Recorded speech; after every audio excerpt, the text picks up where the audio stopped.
There are very few bridges in the world with buildings on them, and in this video I'm going to show you every surviving last one of them from around the world.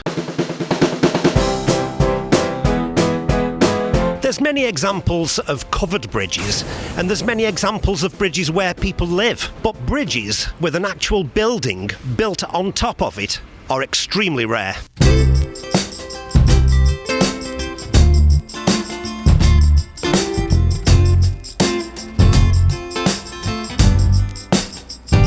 Bridges are hard to build, and even today they're seen as marvels of modern technology. So why did bridge builders hundreds of years ago make life so much harder for themselves by putting buildings on them? Well, there seems to be four main reasons, and the first one is they were crazy. Secondly, particularly in walled cities, space was at a premium. Bridges were seen as a way of increasing the numbers of shops and houses without the need to venture outside of the walls of the city. Thirdly, houses were seen as an ideal way to pay for the construction of the bridge itself. Money could be raised by selling the buildings as well as charging a toll to cross over the bridge. Fourthly and finally, it could make absolute financial sense to build shops on bridges. After all, you had guaranteed footfall. Everyone had to use the bridge, so as a shopkeeper you had a captive audience. I suppose it was a bit like having a shop at an airport today. You could charge exorbitant prices for your cheese and pickle sandwiches, safe in the knowledge that your customer had got absolutely nowhere else to go. I'm making this video from the High Bridge in the beautiful city of Lincoln.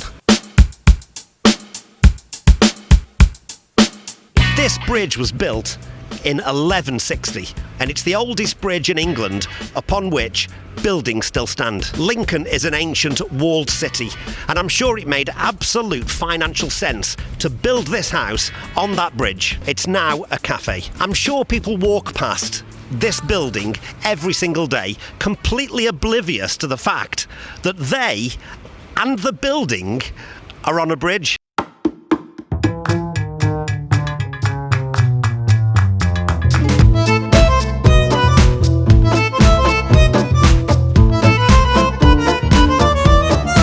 The upper floors on this building are jetted, creating more living space compared to the small area it occupies. How can a building of this size be built on a bridge with jetted upper floors and still be standing hundreds of years later? If it were built today, it would be praised as a marvel of 21st century technology. But 800 years ago, it was just another building on a bridge. Buildings on bridges back then were surprisingly common, and only a handful survive to this day. Many of them were no doubt inspired by the world's most famous bridge, London Bridge. It no longer exists, and from the moment it was built in 1176 to the moment it was demolished in 1832, it always seemed to be falling down. London Bridge is falling down, falling down, falling down. London Bridge is falling down, my fair lady.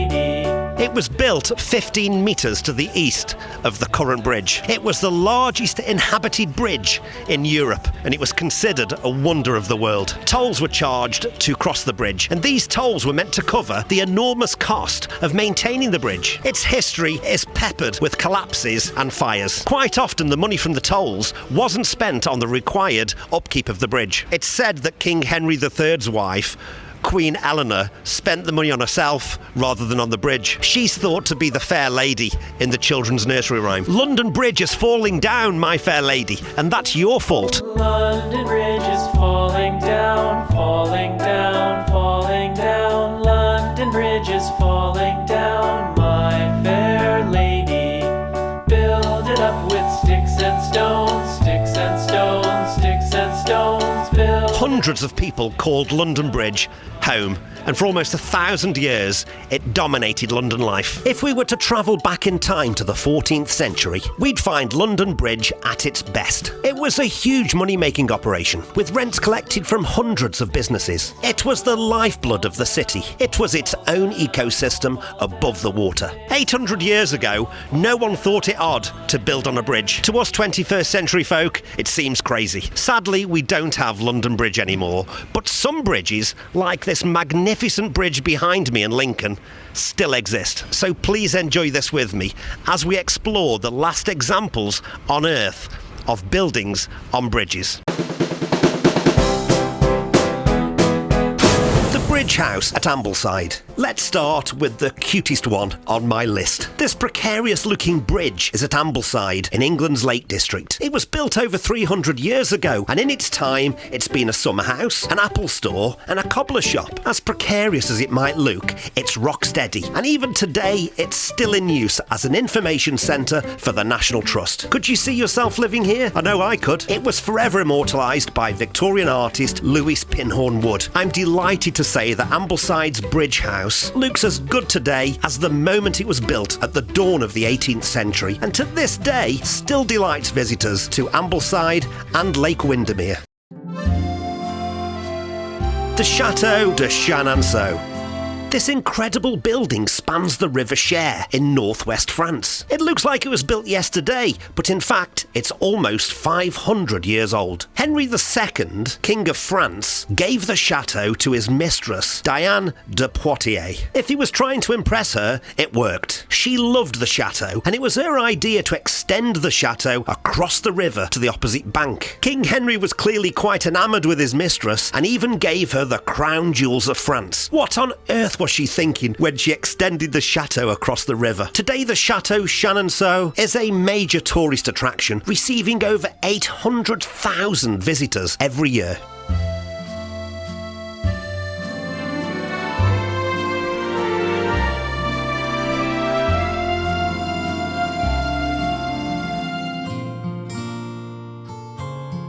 The Old Nahe Bridge at Bad Kreuznach in Germany. It's an old stone bridge dating back to 1300. It used to span both the River Nahe and an adjacent canal, but in 1945 the part of the bridge spanning the river was blown up in a failed attempt to thwart approaching American troops. Thankfully though, we still have this wonderful section of the bridge to this day. This unique and stunning bridge carries Mannheimer Strasse and 4 houses built in 1480 that used to house craftsmen and merchants. Today they are used as shops and business premises.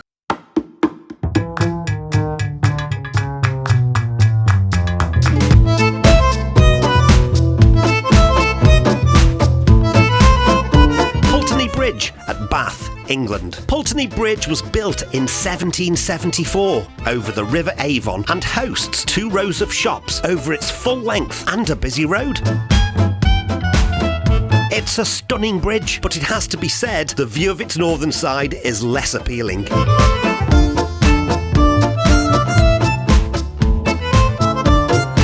Today, Pulteney Bridge also has the unusual distinction of having a bus lane which causes drivers to be ticketed at the highest rate in the city. Sometimes shoppers, particularly from out of town, have absolutely no idea that they themselves and every single shop are on a bridge.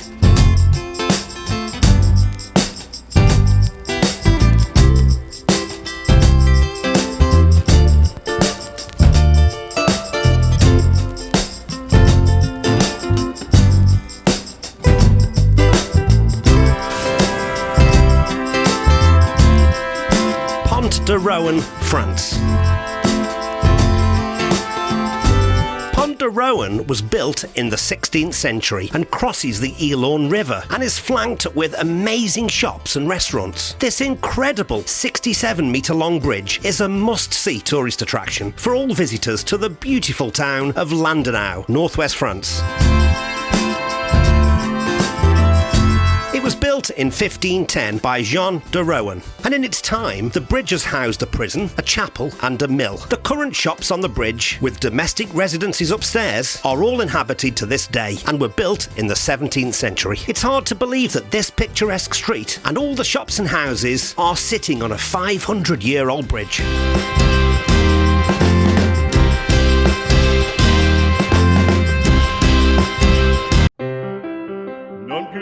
Farfalloni amoroso, notte giorno di torno girano, delle belle turbando al riposo, Narcisetto Adolgino d'amor. Delle belle turbando al riposo, Narcisetto Adolgino d'amor. The Ponte Vecchio. Non più The Ponte Vecchio is a medieval stone bridge over the Arno in Florence, Italy. It's the only bridge in Florence which wasn't destroyed during World War II. It was built in 1345 and it replaced earlier bridges which were swept away in floodwaters. A bridge on this site was mentioned in a document from 966, which was subsequently destroyed in 1117. That bridge was replaced in 1218, but that one was also destroyed in a flood. So far, the Ponte Vecchio has had more luck, but has itself been pummeled by floods over the centuries. Remarkably, it's still with us today. The bridge is close to vehicular traffic, but enjoys an enormous amount of footfall traffic thanks to its fame and the fact that it connects two incredibly popular parts of town. 700 years ago, the shops were occupied by tanners and butchers, but today, you're more likely to find jewellers, art dealers and souvenir shops lining the bridge. Grande stacchi stretto sacco, schioppo in spalla, sciabla a fianco, collo dritto, muso franco, un gran casco, un gran turbante. Please allow me just 20 seconds to plug this channel. Very Nearly Interesting is a brand new channel and I need all the help I can get. Please click that like button if you've enjoyed this video. That's how YouTube knows you like it and they'll show it to more people. And please consider subscribing. That way I might see you again. And now you can support the channel on Patreon, where you'll find exclusive content and a grateful me. There's a link in the channel description.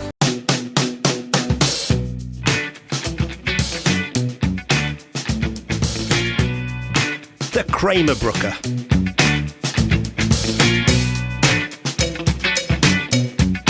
The Krämerbrücke at Erfurt in Germany has been continuously inhabited for over 500 years. This stone bridge was constructed in 1325 and the houses were completed in 1486. The bridge spans the Breitstrom, a branch of the Gera River, and connects two town squares. This colossal medieval bridge, spanning 125 metres in length, is lined with 32 half-timbered shops and houses.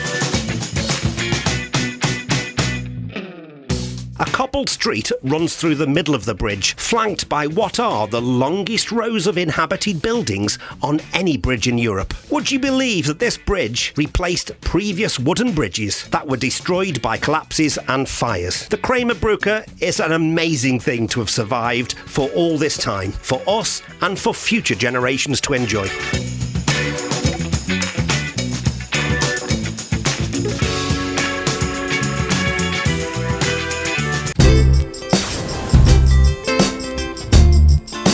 Pont de Marchands, Narbonne, southern France. In English, it's known as the Merchants' Bridge, and it dates back to Roman times. Even though only one is visible, the bridge is made up of 7 arches. The other 6 are beneath the shops and houses either side of the riverbank. If you were to walk down this hugely popular shopping street, you'd be forgiven for thinking how modern it all is. But this Roman stone bridge dates back to the 1st century, and the buildings date back to the 13th century. Whilst the bridge is in good condition, signs of disrepair have recently been found in some of the buildings, and a decision was made in 2023 to close the central part of the bridge for urgent repairs, splitting the street in twain. It's hoped that these measures will be quick and painless, with the bridge getting back to normal service as quick as possible.